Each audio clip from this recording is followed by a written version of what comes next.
Hello students, welcome to my YouTube channel PG study classes. और आज हम करेंगे part 6 of our revision lecture series, जिसके अंदर मैं आपको डिटेल के अंदर aggregate demand and aggregate supply के कॉन्सेप्ट्स को बताऊंगा और साथ साथ आपको इंपॉर्टेंट एमसीक्यूज भी इसके अंदर बताऊंगा और डिटेल में उन एमसीक्यूज को एक्सप्लेन भी करेंगे। तो इससे पहले कि जो भी पार्ट्स हैं उसका लिंक मैंने डिस्क्रिप्शन में दे दिया है, या आप प्लेलिस्ट में जाकर भी चेक कर सकते हो, और जो फर्दर आने वाले पार्ट्स हैं उसकी भी नोटिफिकेशन के लिए आप चैनल को सब्सक्राइब कर लो। चलो स्टार्ट करते हैं अपनी वीडियो को। देखो, सबसे पहले हमारे पास क्या है कि एडी इज द डैश। देखो, एडी मतलब क्या होता है? एडी मतलब होता है एग्रीगेट डिमांड। तो एग्रीगेट डिमांड क्या है? Actual expenditure of the people on the purchase of goods and services नहीं। देखो, याद करना, इस चीज को नोट डाउन भी कर लो, चाहे ये बहुत इंपॉर्टेंट है और बहुत बार पूछा जाता है। क्या एग्रीगेट डिमांड जो है वो एक्चुअल एक्सपेंडिचर है लोगों का? नहीं। एग्रीगेट डिमांड मतलब क्या होता है कि टोटल कितना खर्चा या कितनी डिमांड देश के अंदर की जा रही है पीपल ऑफ द कंट्री के द्वारा। लेकिन क्या ये पॉसिबल है कि कितनी डिमांड उनको कैलकुलेट कर पाए? नहीं ना। तो इसीलिए एग्रीगेट डिमांड को क्या बोलते हैं? एग्रीगेट डिमांड को बोलते हैं planned expenditure of the people on the purchase of goods and services during an accounting year. मतलब कितना एक्सपेंडिचर लोगों ने प्लान किया है एक साल के अंदर, किसके ऊपर? गुड्स एंड सर्विसेज के ऊपर वो करेंगे ड्यूरिंग एन अकाउंटिंग ईयर। देखो, एक्चुअल मतलब कितना उन्होंने किया, तो क्या उसका एक एस्टिमेशन किया जा सकता है, लेकिन उसको रिकॉर्ड नहीं किया जा सकता। तो प्लान्ड एक्सपेंडिचर मतलब कितना लोगों ने प्लान कर लिया है जो वो खर्चा करेंगे एक साल के अंदर, that is called aggregate demand. तो एग्रीगेट डिमांड हमेशा प्लान्ड वे के अंदर होती है, नॉट एक्चुअल के अंदर। ठीक है, तो answer is both B and C. चलो नेक्स्ट क्या है कि there is the dash relationship between income and aggregate demand. देखो, इनकम और एग्रीगेट डिमांड के बीच में कौन सा रिलेशन है? तो इनके बीच में रिलेशन है डायरेक्ट रिलेशन, कि जैसे जैसे आपकी इनकम बढ़ती जाएगी ना, जैसे जैसे इनकम बढ़ती जाएगी एग्रीगेट डिमांड भी क्या होती जाएगी? बढ़ती जाएगी। ये नॉर्मल सी बात है कि अगर हमारी इनकम बढ़ेगी ना तो हम एक्सपेंडिचर भी क्या करेंगे? ज्यादा करेंगे। लेकिन जितनी इनकम बढ़ रही है उतना खर्चा नहीं बढ़ाएंगे। फॉर एग्जाम्पल, अगर हमारी इनकम 100% इंक्रीज हुई है तो शायद हमारा खर्चा 60% या 70% या 80% इंक्रीज हो सकता है, लेकिन सारा इंक्रीज नहीं होगा, बिकॉज कुछ पार्ट हम क्या करेंगे? सेव भी करेंगे। ठीक है ना। तो there is the direct relationship between income and aggregate demand. चलो नेक्स्ट हमारे पास क्या है कि which of the following is the component of aggregate demand. मतलब कि एग्रीगेट डिमांड के अंदर कौन सी चीजें इंक्लूड होती है। मतलब एग्रीगेट डिमांड मतलब कौन कौन लोग डिमांड करते हैं। तो देखो, एग्रीगेट डिमांड के अंदर 4 चीजें आती हैं। कंजप्शन एक्सपेंडिचर, इन्वेस्टमेंट एक्सपेंडिचर की कितना प्रोड्यूसर इन्वेस्ट करता है, कितना वो खर्चा करते हैं। कंजप्शन एक्सपेंडिचर मतलब कितना हाउस होल्ड खर्चा करते हैं। गवर्नमेंट एक्सपेंडिचर, देखो गवर्नमेंट जो भी खर्चा करेगी वो भी तो इकोनॉमी में डिमांड जनरेट करेगा। और होता है फोर्थ, होता है नेट एक्सपोर्ट्स। देखो, नेट एक्सपोर्ट्स का मतलब क्या है कि कुछ हम एक्सपोर्ट्स करते हैं उससे भी देश में डिमांड जनरेट हो रही है, और कुछ हम इंपोर्ट करते हैं। तो नेट मतलब एक्सपोर्ट माइनस इंपोर्ट। तो इन चारों को मिलाकर हमारा क्या बनता है? एग्रीगेट डिमांड कंपोनेंट बनते हैं। और एक चीज याद रखनी है कि इस चैप्टर के अंदर जो एग्रीगेट डिमांड है वो हमें क्लोज्ड इकोनॉमी के अंदर है। किसके अंदर? Closed economy. इसका मतलब क्या होता है कि हम बाहर से इंपोर्ट एक्सपोर्ट नहीं करते हैं और गवर्नमेंट का कंट्रोल भी नहीं है, मतलब विदाउट गवर्नमेंट पार्टिसिपेशन। तो बिना गवर्नमेंट की पार्टिसिपेशन से, और इकोनॉमी क्या है? क्लोज्ड है। तो उस केस में डिमांड सिर्फ कौन लोग जनरेट करेंगे? 2 ही लोग जनरेट करेंगे, एक तो कंजप्शन एक्सपेंडिचर और दूसरा इन्वेस्टमेंट एक्सपेंडिचर जो प्रोड्यूसर करेगा। तो AD in a closed economy is C+I। तो देखो, which of the following is the component of AD? Household consumption expenditure, yes. Producer investment expenditure, yes. Government consumption and investment expenditure, yes. Government consumption expenditure भी करेगी, investment भी करेगी, और net exports भी होगा। तो answer is all of the above. और याद रखना है कि अगर इकोनॉमी क्या है? क्लोज्ड इकोनॉमी है और विदाउट गवर्नमेंट कंट्रोल है, तो aggregate demand is equal to C+I। और अगर इकोनॉमी क्या है? ओपन है, मतलब गवर्नमेंट का कंट्रोल भी है और ओपन भी है इकोनॉमी, बाहर से इंपोर्ट एक्सपोर्ट भी हो सकता है, तब क्या होगा? तब चारों कंपोनेंट्स होंगे, consumption, investment, government expenditure and net export minus imports. चलो नेक्स्ट हमारे पास क्या है कि when producer will reduce their expenditure in the economy, will it affect the AD in a closed economy. देखो, एग्रीगेट डिमांड जो होती है वो क्लोज्ड इकोनॉमी के अंदर क्या होती है, कंजप्शन प्लस इन्वेस्टमेंट एक्सपेंडिचर, ठीक है ना। तो अगर प्रोड्यूसर प्रोड्यूसर क्या करता है, इन्वेस्टमेंट एक्सपेंडिचर ही करेगा, और अगर वो अपना खर्चा कम कर दे इकोनॉमी के अंदर, तो उससे क्या एडी के ऊपर इफेक्ट पड़ेगा, नहीं पड़ेगा, यस पड़ेगा। हमारी डिमांड क्या हो जाएगी, कम हो जाएगी इकोनॉमी के अंदर, तो आंसर विल बी ट्रू।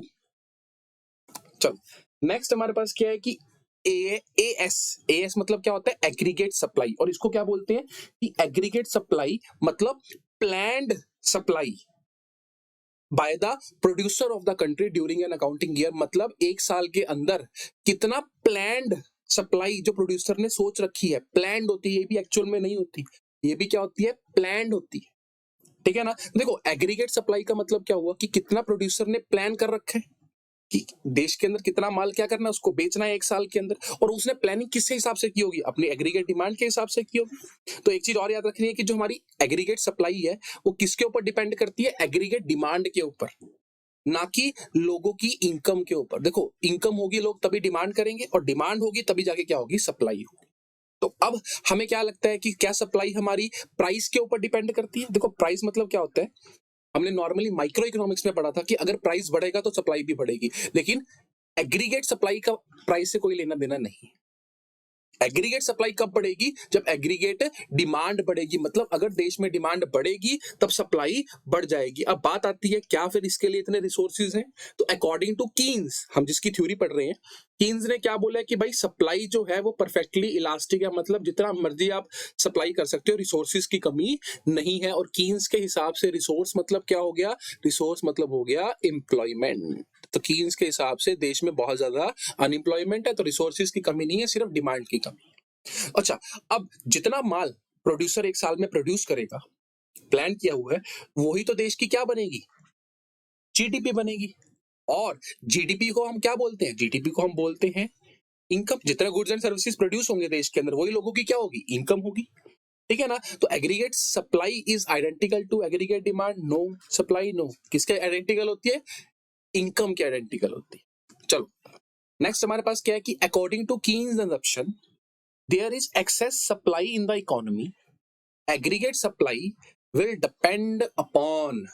देखो कीन्स ने assumption ली है कि there is excess supply in the economy, की जो इकोनॉमी है ना उसके अंदर बहुत ज्यादा सप्लाई है। क्यों, अच्छा कीन्स ने ऐसा क्यों बोला, देखो कीन्स ने जब ये थ्योरी दी थी ना, उस टाइम पे जो था इकोनॉमी के अंदर क्या था, डिप्रेशन था, मतलब इकोनॉमी जो थी वो ज्यादा डाउन जा चुकी थी, डिप्रेशन था इकोनॉमी के अंदर, और उसने देखा कि बहुत सारे जो लोग हैं वो बेरोजगार है। तो कीन्स की जो पूरी की पूरी थ्योरी है ना वो एम्प्लॉयमेंट के ऊपर डिपेंड करती है। कीन्स ने बोला बहुत सारे लोग क्या है, अनएम्प्लॉयमेंट, तो इन लोगों को काम दो, सप्लाई ऑटोमेटिकली क्या होगी, बढ़ेगी। तो कीन्स बोल रहे हैं सप्लाई कैसे बढ़ सकती है, एम्प्लॉयमेंट की वजह से। तो इसलिए कीन्स ने क्या बोला कि there is excess supply in the economy and aggregate supply will be depend on, कि सप्लाई बहुत है इकोनॉमी के अंदर, लेकिन आपकी एग्रीगेट सप्लाई किसके ऊपर डिपेंड करती है, क्या प्राइस के ऊपर डिपेंड करती है, नहीं, कि प्राइस बढ़ेगा तो सप्लाई बढ़ेगी, नहीं, क्या इनकम के ऊपर डिपेंड करती है, नहीं करती। एग्रीगेट सप्लाई डिपेंड करती है एग्रीगेट डिमांड के ऊपर, कि जितनी ज्यादा डिमांड होगी उतनी सप्लाई हो जाएगी, क्योंकि रिसोर्सेज की कमी नहीं है। कीन्स की assumption है कि there is excess supply in the economy. चलो Why AS is indicated by a 45 degree line from the origin? देखो एग्रीगेट सप्लाई का जो हम कर्व बनाते हैं ना वो कुछ ऐसा बनाते हैं, 45 डिग्री का बनता है। और क्वेश्चन आया कि ऐसा क्यों करते हैं, ठीक है ना। देखो एग्रीगेट सप्लाई है, एग्रीगेट सप्लाई का मतलब क्या होता है कि कितना एक साल के अंदर प्रोड्यूसर ने प्लान किया, और कीन्स ने क्या बोला, हम कीन्स की थ्योरी पढ़ रहे हैं, कीन्स ने बोला कि सप्लाई की कोई कमी नहीं है, तो मतलब सप्लाई हमेशा लगातार क्या होती रहेगी, कांस्टेंट रेट पे आप बढ़ा सकते हो, ठीक है ना। तो 45 डिग्री क्यों होती है ये line, because there is excess capacity in the economy. Yes, according to Keynes economy के अंदर बहुत ज्यादा एक्सेस कैपेसिटी है, तो इस वजह से आपकी जो सप्लाई कर्व है वो लगातार कांस्टेंट रेट पे स्ट्रेट बढ़ता जाएगा, and AS can rise when there is rise in AD, और एग्रीगेट सप्लाई तभी बढ़ेगी जब एडी बढ़ेगा। तो answer will be both A and B, ठीक है ना। तो इसी वजह से 45 डिग्री है, क्योंकि देखो ये कांस्टेंट रेट पे बढ़ती जा रही है, क्योंकि हमारे पास पूरी सप्लाई है, जितनी मर्जी आप बढ़ा सकते हो, ये नीचे को नहीं आ रही है 45 डिग्री पे, इसीलिए है क्योंकि जितनी डिमांड बढ़ेगी आप उतनी सप्लाई बढ़ा सकते हो, दैट्स इट।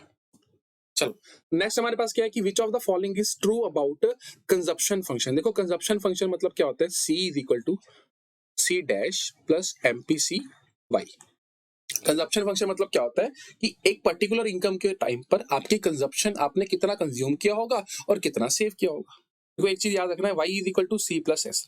जितनी आपकी इनकम होगी या तो आप कंज्यूम करोगे या क्या करोगे, सेव करोगे। तो जो आपकी कंजप्शन होती है ना, वो बेसिकली किसके ऊपर डिपेंड करती है, इनकम के ऊपर।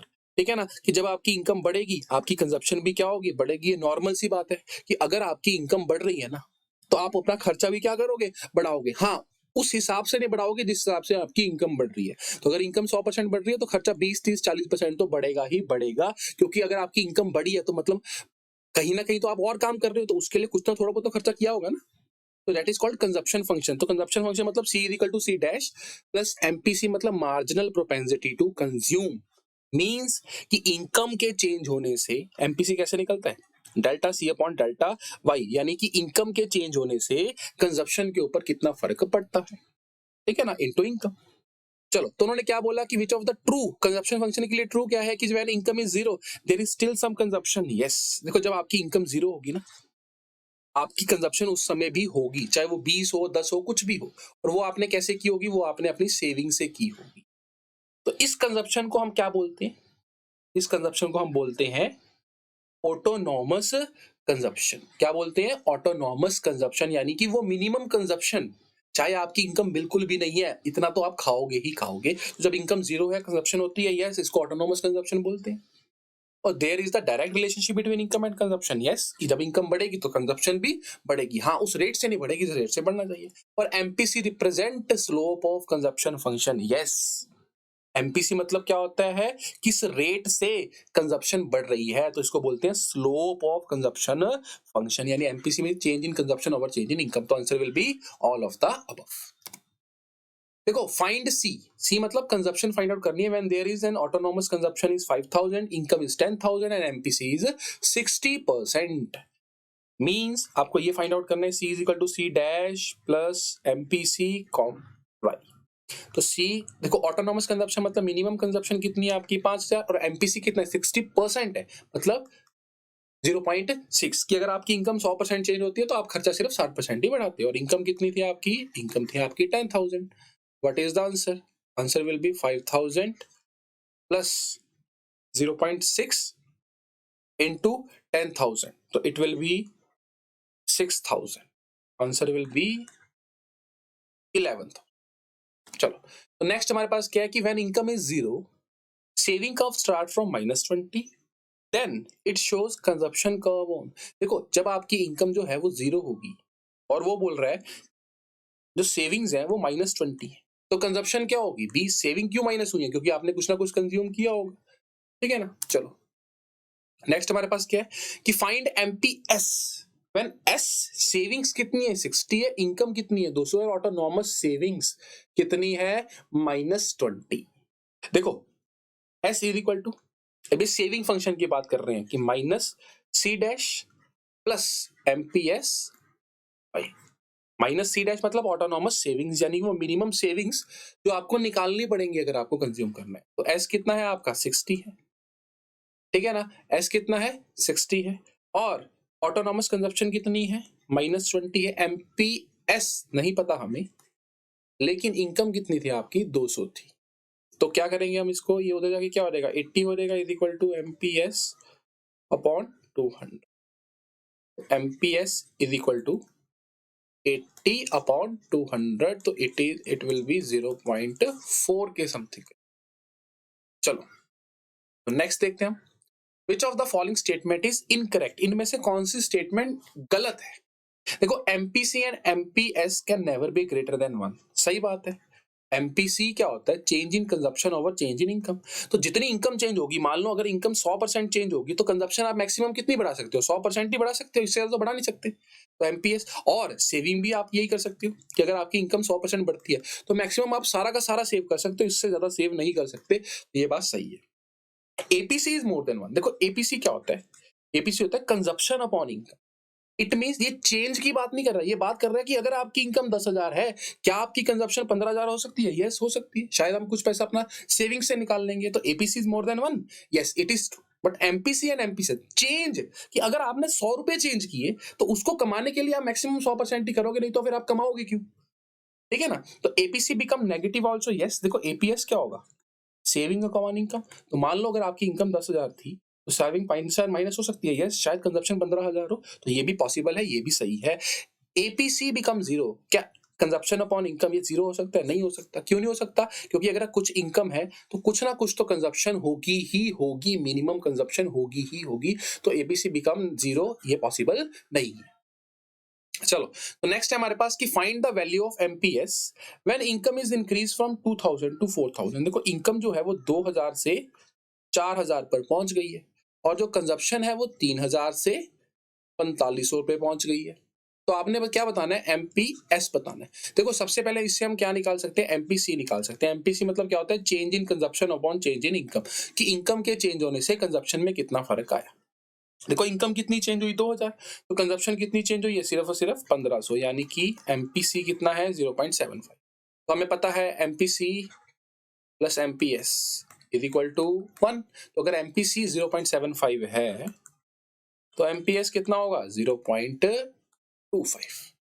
चलो नेक्स्ट हमारे पास क्या है कि saving function is derived from consumption function but consumption function not derived from saving function. क्या ये बात सही है कि गलत है? देखो ये स्टेटमेंट है रॉन्ग। अब सेविंग फंक्शन जो होता है, देखो कंजप्शन से हम सेविंग्स बना सकते हैं और सेविंग से कंजप्शन भी तो ड्राइव कर सकते हैं। कि अगर हमें पता है कि सेविंग -20 है तो इट इज ऑब्वियस कि कंजप्शन कितनी होगी? 20 होगी, क्योंकि सेविंग्स कम क्यों हुई है? क्योंकि हमने सारा पैसा कंज्यूम कर लिया होगा। तो सेविंग से भी कंजप्शन बनाया जा सकता है। Answer will be true. चलो, तो ये थे इस चैप्टर के मोस्ट इंपॉर्टेंट क्वेश्चंस।